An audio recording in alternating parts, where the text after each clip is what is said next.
Hello, protocols, packets, and programs. We're coming to you live from Cable 54, where we're celebrating Halloween. That time of year where we hear those adorable phrases like, trick or treat, they're coming to get you, Barbara.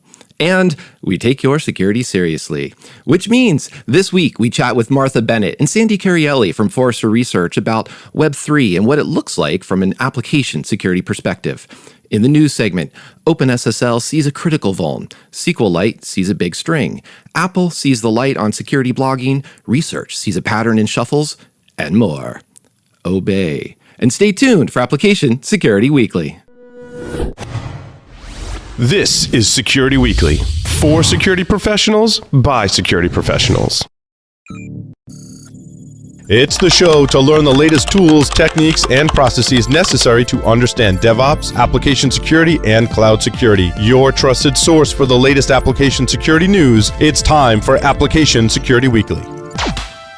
Your organization is building and updating business-critical web applications faster than ever. And with so much pressure to move fast, you may find yourself making trade-offs between innovation and security. Now you can build fast without sacrificing security with Invicti, the application security platform that helps your dev, sec, and ops teams work together to secure every website, web app, and API. With unparalleled accuracy, coverage, and automation, Invicti scales like no other AppSec solution. Discover why many of the world's largest organizations innovate securely with Invicti. Visit securityweekly.com/Invicti.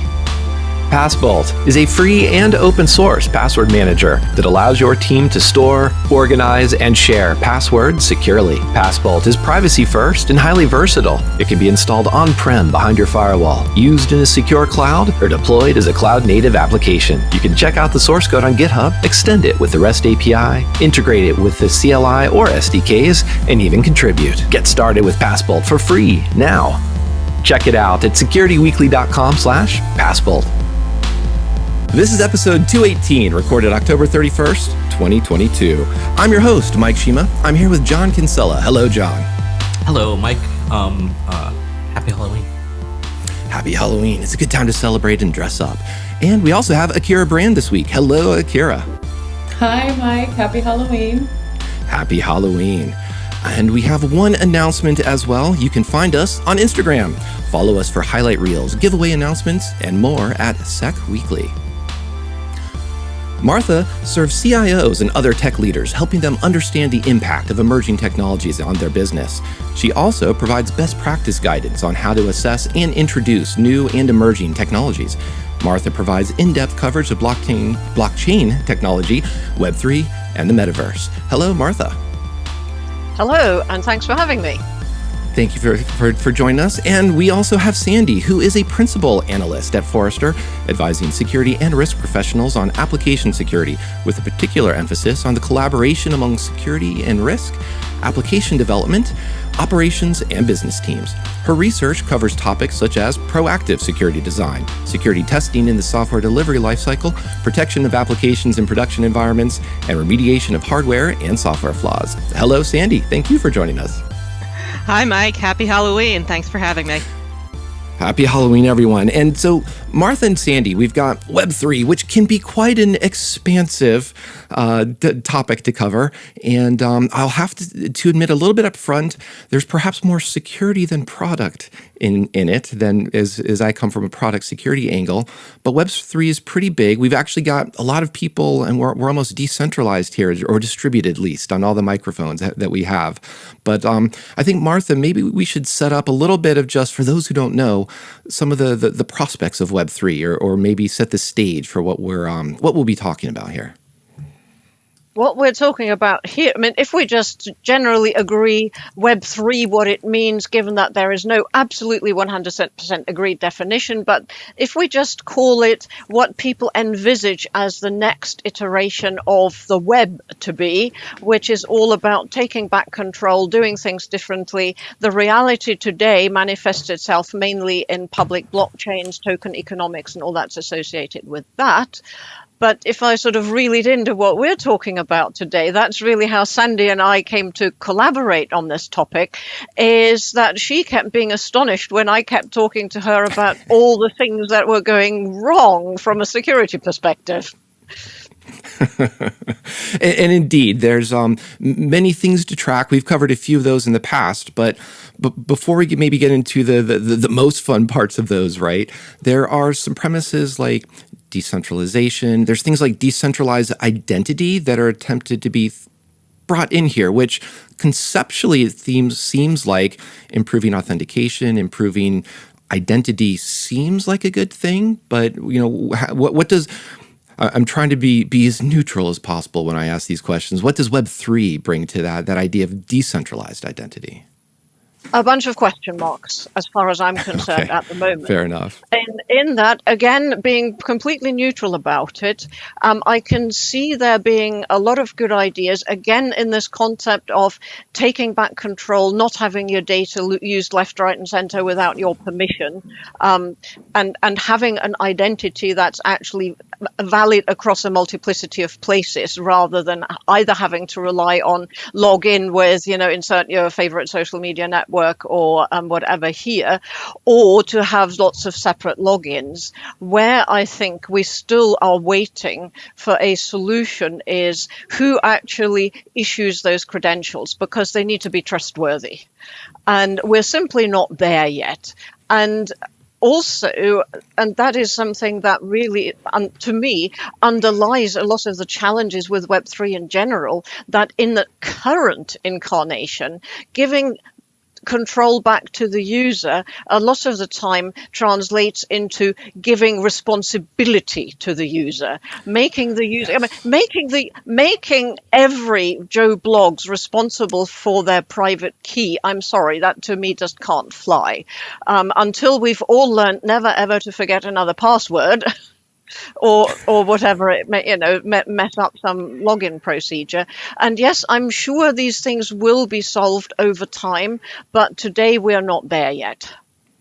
No, we're definitely not there yet. And one of the things that's been entertaining to me and interesting is that a lot of the vulnerabilities we see in this area are not necessarily the generic, I'm going to say boring types of cross-site scripting, generic input validation flaws that we'll see on an OAuth's top 10 list. And I think, Sandy, this is where you've also seen some of these problems too, is that there's a lot of business logic. There's a lot of just flaws in the contracts and smart contracts. Yeah. I have to introduce a couple more scary terms to the conversation as well.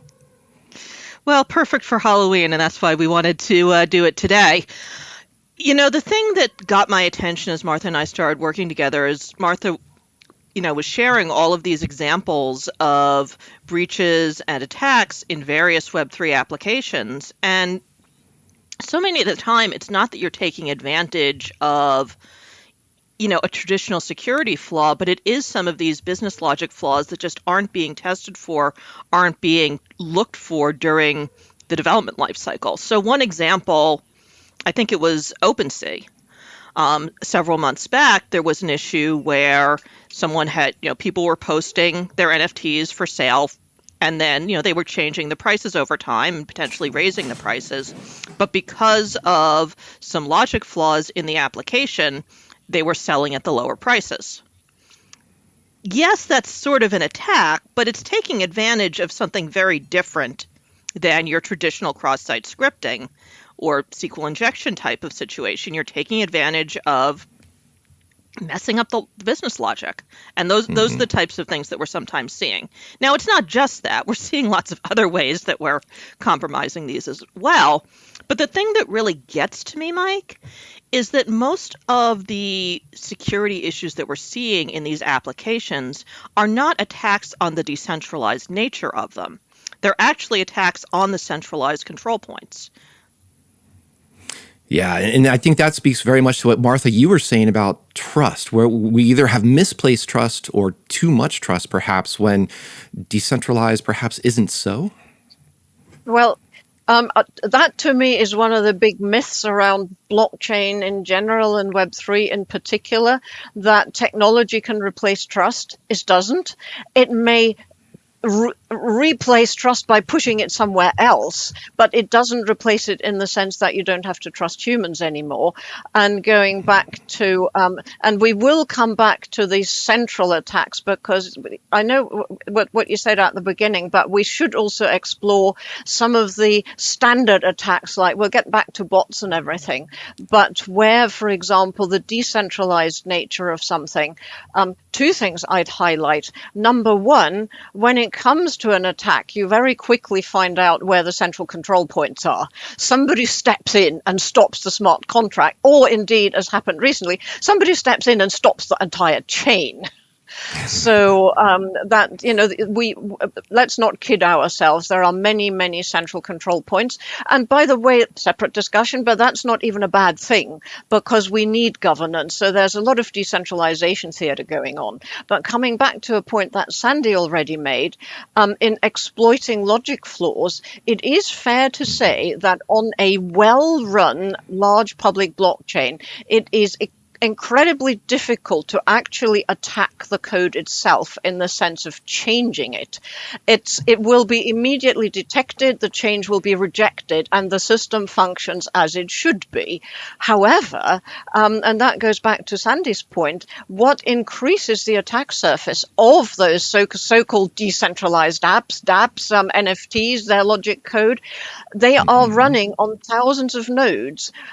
All you need to do is grab the code, because all the code is there running in the open, and examine it for vulnerabilities. And that's what people do. So you suddenly find, there's a variable set to 0 that allows me to exfiltrate all the money.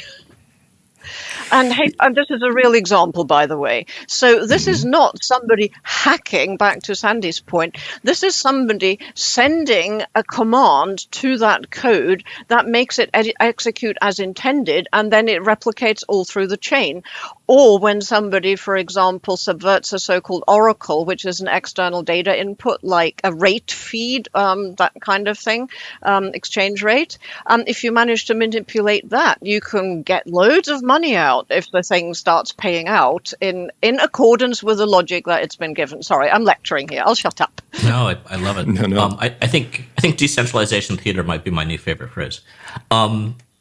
It's interesting what you're talking about there, a little bit about the people, in theory, should be able to catch changes in these applications. We've covered once, twice this year where people have actually submitted updated contract code, which even when it got reviewed by people, there's a report out from someone, I hope it wasn't Forrester because I'll feel stupid, but there's a report out from someone this year showing, it's an academic paper about, they took a junior developer, a mid, and a senior, and they gave them some of the code from one of these chains, and asked them to find the vulnerabilities, sort of a code review test in a way.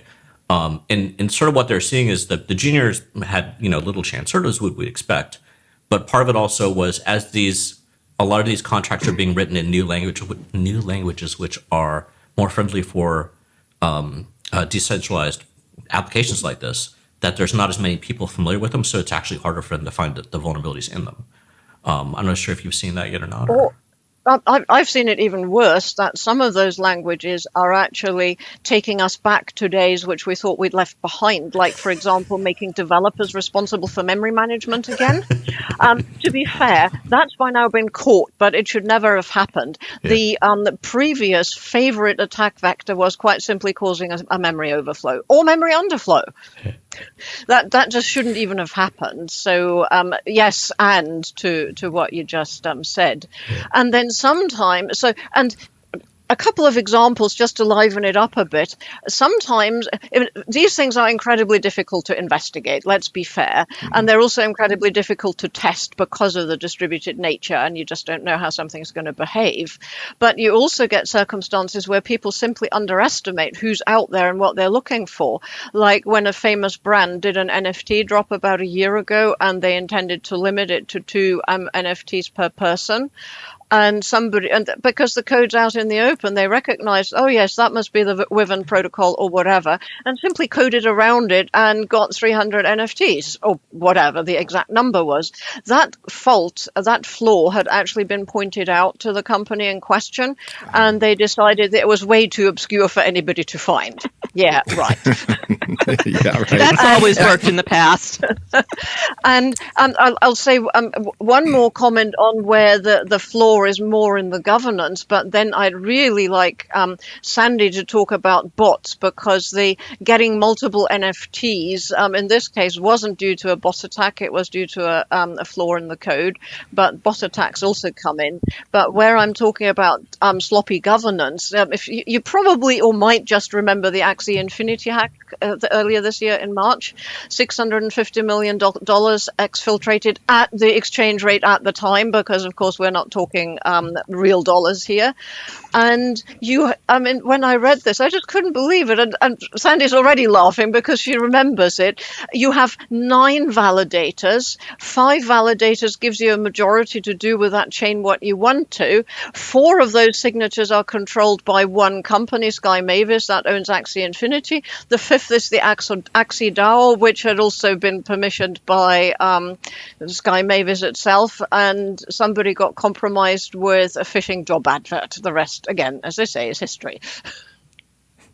And there have been others since where you had like 8 validators and a majority of 4 could get you what you wanted to do. That was when that happened a couple of weeks ago. Anyway, sorry, Sandy, I do want you to get to that. Yeah, let's hear from that too, because what you're highlighting these wonderful examples of just flaws in the smart contracts that will loop around again too, that we're just talking about in understanding not of what the code does from a technical perspective, but what the code does from the business perspective. In other words, we only want each person to get no more than 2 NFTs, but then what is an identity? How do they get around identities? And I'm pretty sure that bots want to have their own identities and look just like us. But Sandy, what things go wrong if that happens? Well, a few years ago, I was on the show, Mike, and we talked about bots from a pretty broad standpoint. And one of the things we talked about at that point was inventory hoarding bots.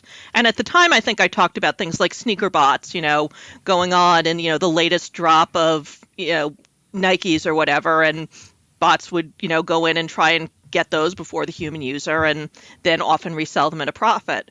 Well, nowadays NFTs are as desirable as the latest pair of sneakers or the latest gaming system. So every time there is an NFT drop, if it's, a desirable set of NFTs, you have the same situation where bots are going in en masse, in bulk, and they're trying to snatch up the inventory before you or me or Martha or John or Akira can get it. Yeah, and that's what in doing it successfully. Identity, like one enterprising individual, and because it's out in the open, people could watch it. A bot would go in, get an NFT of which you were only allowed one, immediately transfers it to the main wallet of the owner. The next bot comes in, buys one NFT, perfectly legal, transfers it to the wallet. And I'm sure, thinking more carefully about it, there are probably things that can be done, and Sandy knows far more about that than I do. But one of the things, obviously, that's glaringly absent here is any form of identity that would allow appropriate validation. Identity, waiting room, any sort of, pre-assignment of access, all sorts of things that retailers do today in order to control access, and then just overall bot management solutions that could be applied to this. We have ways of solving this. We have approaches that we have applied to your standard web application platform. It's the fact that it's happening with NFTs is more just, it's the imagination of the attackers, and it's the lack of awareness on the part of the defenders that, hey, this is still a problem and we still have to take a similar approach. Yeah, there's a lot of it seems reinvention of, real quick to tie that together, is that the idea of smart contracts that also you, Martha, had mentioned early on too, they're perhaps not even necessarily that new, or at least the idea of attacking these types of state machines that's tied to money. We've seen it with, I think, slot machines. There were some great ATM hacks that have come through Black Hat DEF CON. And so here we're just, what makes at least Web3 interesting and fun is Sandy's showing those examples of there's value to a degree of hoarding these drops, hoarding these NFTs, and then taking advantage of it that are bypassing, honestly, what would seem like known controls, or at least known countermeasures to fight this. And that's exactly what I was going to come on to, just how a lot of the what's going on in Web3 today seems to me, as the non-security specialist, just to fly in the face of all standard security principles. And I actually wrote it down, which is why I'm looking at my piece of paper here. In the first 10 days of June this year alone, 41 NFT discords got compromised, because that actually is another favorite attack vector that's got nothing to do with blockchains. The blockchain or anything Web3 itself, but because Web3, talking about things absent from Web3 doesn't actually have its own communications mechanism or protocol. So they all fell into Discord to use that. And to be fair to Discord, it wasn't meant to host all these communities that are actually dealing in what is perceived to have value. And so you have, and when we talk about Discord hacks, of course, they're not hacks as such. They're all standard compromises whereby you're going on fishing expeditions, or you may take over some of the, once you have successfully got an admin ID, that you use the admin bot to go on your fishing expedition. And some of them are very, very targeted, because you can see what's in somebody's wallet. You don't need to know who the person is, but you will steal that person's Bored Apes, and you're less concerned about some of the lower value fast food NFTs or whatever might be in there as well. And this has got nothing to do with Web3. To me, this seems like basic security, no? It does. And I love that you brought in Discord, because the other D word that comes to my mind in this whole discussion is dystopian for this environment. But you've hit the Discord also ties back to that idea of that distributed identity, or decentralized identity. My apologies to the terms, but social trust or account recovery. Because as you said early on, if everyone is supposed to be their own steward of their wallet or their credentials, they get popped, compromised through a basic social engineering in Discord. How do you recover from that? What is the trust system to even recover from that in a decentralized model? But I would take it one further and actually hand over to Sandy, who knows far more about this than I do, because it's not Discord's fault that this is happening. You can actually put mechanisms in Discord, can't you? Yeah, and in fact, there are recommendations for some basic things around multi-factor auth for moderator and admin accounts. And if you take advantage of those, you're less likely to get your moderator account popped. And since a lot of the takeovers are happening when the supposed admin is posting links to, hey, new NFT drop, and then all of the, trusting members of the community, because they have no reason not to trust the admin, click the link, get their ape stolen, that's when it's happening. Discord has some of the functions to make that harder for an attacker, but a lot of the communities aren't consistently adopting those as best practices. And so to your question about what do you do if that happens, you don't really have a great resolution here. There isn't someone to go to get your ape back. So you've lost potentially a lot of money. Your trust in the community is damaged. And, these are real people. This is large amounts of folks' savings in a lot of cases. That's a very good point, that that people need to be educated perhaps on what the risks are, which unfortunately in a lot of ways in some of these attacks through Discord or clicking on a link, it's also taking advantage of some of the code that is executing on chain, and people not realizing, well, I'm supposed to sign something so that it can become mine, or they're signing the wrong thing, or they're misunderstanding exactly what signatures, giving away away their signatures, or even just mixing up that public-private key. So this education aspect also feels like we're relearning AppSec basics just as much, I think, as you were saying, like a company had done an audit, they discovered, on this Wyvern protocol that, well, there's probably a flaw here, but maybe no one will find it. Again, that seems like a classic 90s, maybe even 80s if we go back type of attitude. So, how do we see either an education or help or just avoid repeating the sins of the past? I mean, I think to your point, Mike, there's a lot of education that has to happen here. Mm-hmm. And it's education less to the users and more to the developers and the owners of these communities about, hey, just because you are decentralized, you are not immune to all of the application security attacks that have existed since time immemorial. You still have to worry about logic flaws. You still have to worry about other types of code issues. You have to worry about bots. You have to worry about potentially software vulnerabilities. All those issues, those risks don't go away just because you're on the blockchain. And I think that's the point that we need to keep hammering home to all these different communities, all these different developers, that the basics don't go away. And that's a hard lesson to learn. Go ahead, Martha. Mm-hmm. What I was going to add, and I'm so glad you said that, the education, first of all, the developers and starting at that end, because I'm a firm believer is if you can prevent people from doing something stupid, you should, if at all possible.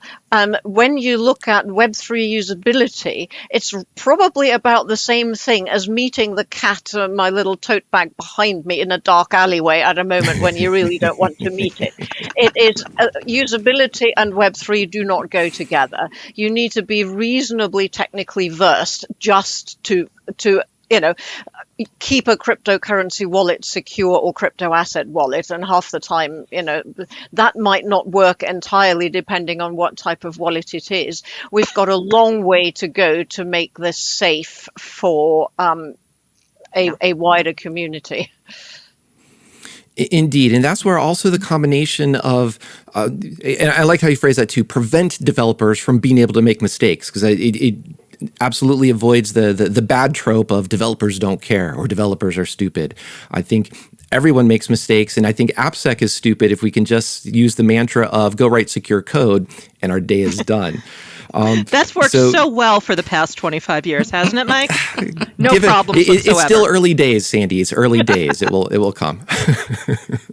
But I think one of the aspects here is to kind of broaden what you were also talking about, Martha, is there's a great focus on the developers to understand there's a lot of complexity here, both just on the technical aspects as well as the business logic about what these smart contracts, I will put in verbal scare quotes there to see just how smart they are, but also the idea of even the centralization. And Sandy, you were touching on this too. We do know how to a degree, defend against phishing attacks, defend, Discord against certain types of attacks, things like that. And that's where, that idea of what was the example where, 9 entities had voting power, but that's 9 sounds pretty easy to collude.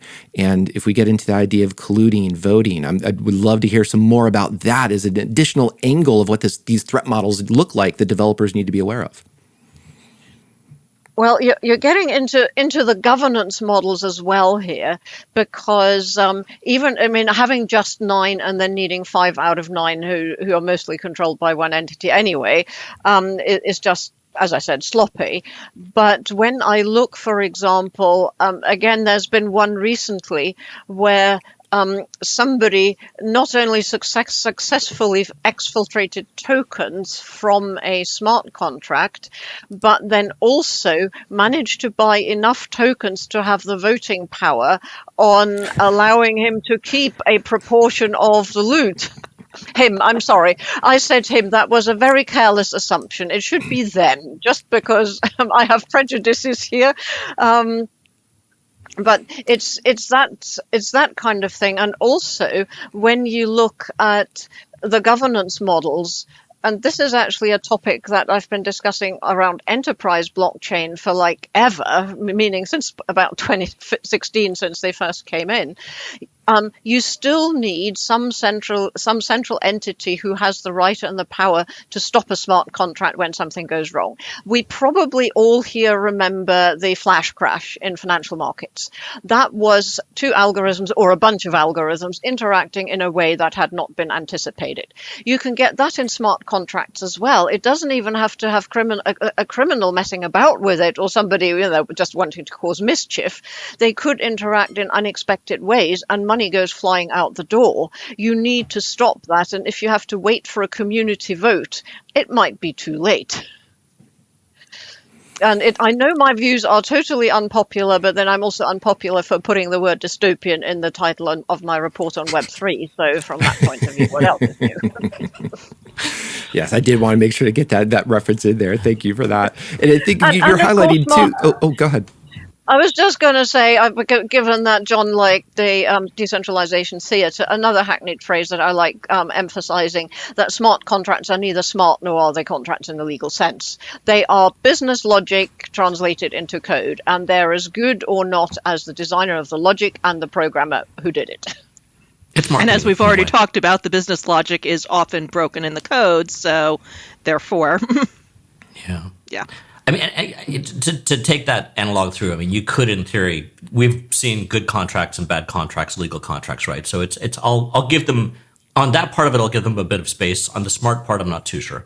I guess, we're getting close to wrapping up here. I guess the big question for me is, and we've covered this a good amount of the show, but I'm always trying to get someone else's opinion where we're missing something. We've seen these mistakes before. How do we sort of make sure this doesn't happen again? From the point of view of if someone's coming out, they're working on a new startup, or like they've got an idea for a new application they want to write, or maybe, decentralization in space, or I don't know, whatever the next thing is, right? Should I mention the word meta or metaverse and see if I can trigger anybody here? But how do we, what's the takeaway? How do we sort of help people the next time sort of not do this, I guess, is my big question. Are you asking about Web 4, John? 3.5. 3.5. From my perspective, as we've been talking about, we have controls that work today and that can be applied. And I think step one in trying to prevent this from happening again is doing some of the same things that we have been doing for non-Web3 applications for years.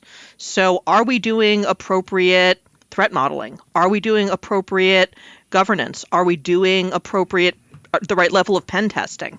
And I'm talking about real pen testing before you're releasing it. I'm not talking about bug bounties. I'm really talking about the pen testing side of it. Are we putting in place, the bot management, the web application firewalls, the API security, the relevant protections for the applications when we're deploying these into the world? We have controls that we know work. Are we setting up multi-factor authentication with our Discord channels? I mean, there's a degree to which we need to get the basic hygiene right. And then, frankly, John, once that happens, I'm sure the attackers will continue to get smarter and more creative, and they may discover vulnerabilities in more of the decentralized infrastructure that we'll have to address. But right now, we're making it too easy for them. Yeah, that was also, like, to piggyback on a question I had too, like some of these things that are our best practices as far as things like threat modeling and pen testing, is a lot of the coding principles similar?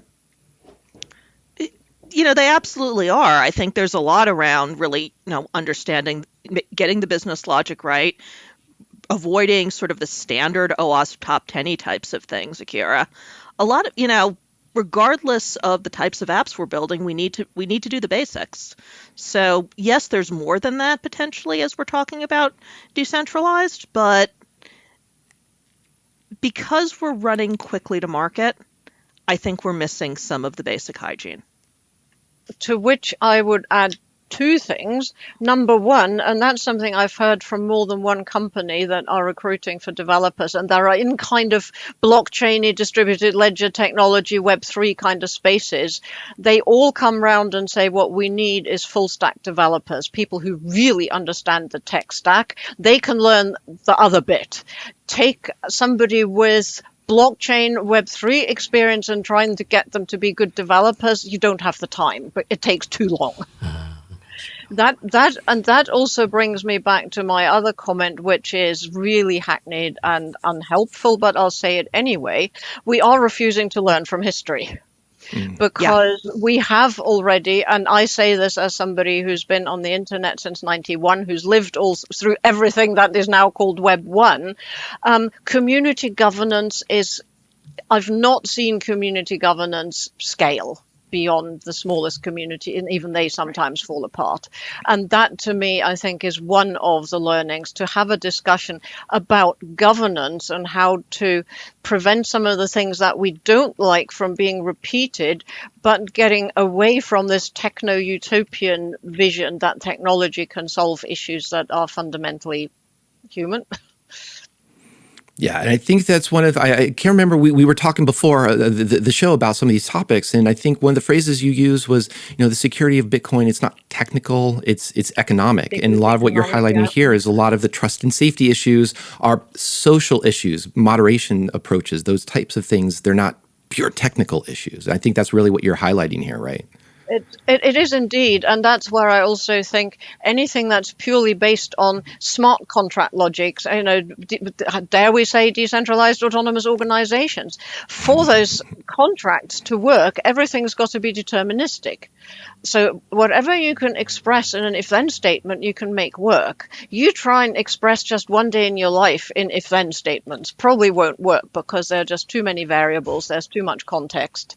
And back to John's comment about legal contracts are often quite deliberately vague because lawyers understand that life isn't that simple. Well, we have AI because no, absolutely. I was going to joke that speaking of if-then statements, if we just get enough of them together, we'll have an emerging AI, right? And that'll be able to understand what these contracts are trying to say. How many more hours do we have for this? No, but I think we are wrapping up here, this is a wonderful conversation. I think wonderfully appropriate too for Halloween. So I do want to thank you for that. But John had that great question that's a good ending question in the sense of how do we make things better? How do we improve? So maybe I'll try to add a variation on the topic of, is there something we should be looking forward to over the next couple months, or something you would want to highlight either in terms of an emerging approach to decentralization, either a technology, even though we've just said that technology isn't the whole solution, or honestly, that governance aspect that is introducing a fruitful conversation about how these designs could be improved, perhaps? Martha, I'll defer to you. I'm not seeing much. Well, Sandy is thinking. It wasn't intended to set that up. Yeah. One thing that I am kind of thinking about, this new initiative that's it's actually on wallet standards, because of course that's something that is currently kind of interoperable. And I don't want to do any advertising here, but I'll mention it anyway and keep pauses and you can take it out. But it's under the auspices of the Linux Foundation, and it's called the Open Wallet Foundation. And what I'm hoping is that under that kind of discussion forum, open forum, those governance discussions get revived, because if the wallet is meant to hold your identity as well, this would be my hope. And there are also other standards initiatives. I know when we're talking about metaverse standards, we're off into a completely other direction, but there are a lot more conversations going on in many parts of the industries, of many different industries even, to how can we make things interoperate better. And what I'm also hoping for is that with the cooling around all that token mania and number go up, that maybe we'll get a more of a discussion as to what the technology can actually deliver. No, that's wonderful. And Sandy, maybe we'll throw to you for some of the final thoughts that perhaps, even in the spirit of avoiding everything repeating all of the past, is there maybe some aspect that you'd really just want to emphasize, highlight, that if we do one thing so that a year from now at midnight on Halloween, we can summon the spirits of secure code somehow? Oh gosh, if I was going to go for the basics, I would say at the very least, multi-factor on your Discord moderator accounts. Start with some of the basics. And I think the other part is really just that approach, and remembering to think about Web3 applications. Yes, they're different, but they are not some discrete special app that has characteristics that are totally different from everything that's ever existed before. It's not, since That's a great point. We're at spooky time, it's, we're not living in, a sea of ghosts and this is a vampire. We're all different types of spooky apps here, and we have to apply some of the same controls. Sorry, that was a tortured analogy, but we can't use one stick to kill all the zombies. No, I love that we're all spooky types here, and we're especially thankful that Martha, you were able to join us. Sandy, you were able to join us as well. Thank you. Thanks very much. Happy Halloween, everyone. And the same from me. Also want to say thank you to Akira and John. And if this episode were brought to you by the letter D for Discord Dystopia, we also had a wonderful discussion. So thank you everyone for listening. We're going to take a quick break and return with news of the week.